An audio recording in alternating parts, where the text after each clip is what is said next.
कभी सोचा है कि कोई इंसान सिर्फ मेहमान बनकर आए और धीरे धीरे दिल का पता बन जाए? वो सुबह का वक्त था।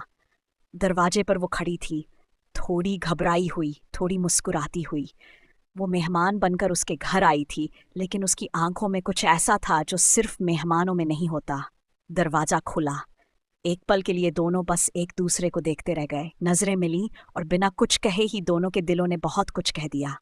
उस पल घर की दीवारें भी जैसे खामोश होकर उन्हें सुनने लगीं। घर के अंदर कदम रखते ही अजनबीपन कहीं पीछे छूट गया। सोफे पर साथ बैठे चाय कह के हाथ में दे और दिलों में एक अजीब सी गर्माहट। बातें कम थीं पर एहसास बहुत गहरे। वो उसे चुपचाप देखता रहा और वो हर बार नजरें झुकाकर मुस्कुरा देती। वो मेहमान थी लेकिन घर उसे अपनाने लगा था। दोपहर हुई। बालकनी में खड़े होकर दोनों शहर को देखते रहे। हवा उसके बालों से खेल रही थी और उनके बीच की दूरी हर पल कम होती जा रही थी। हाथ पास आए पर अभी छुए नहीं।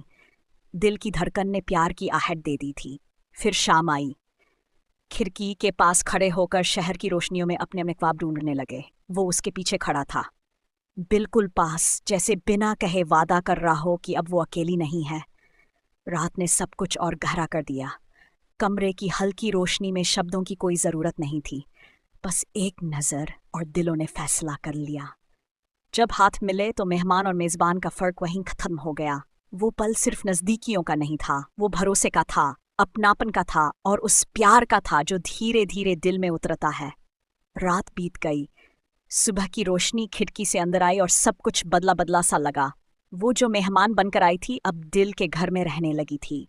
और वो घर अब सिर्फ एक घर नहीं था, वो प्यार का ठिकाना बन चुका था। अगर आपको भी ऐसी सॉफ्ट, सच्ची और दिल को छू जाने वाली एनीमे प्रेम कहानियां पसंद हैं तो लाइक ज़रूर करें, सब्सक्राइब करें और कमेंट में बताइए, क्या कोई मेहमान वाकई कभी दिल का घर छोड़ पाता है? क्योंकि कहानी अभी खत्म नहीं हुई है।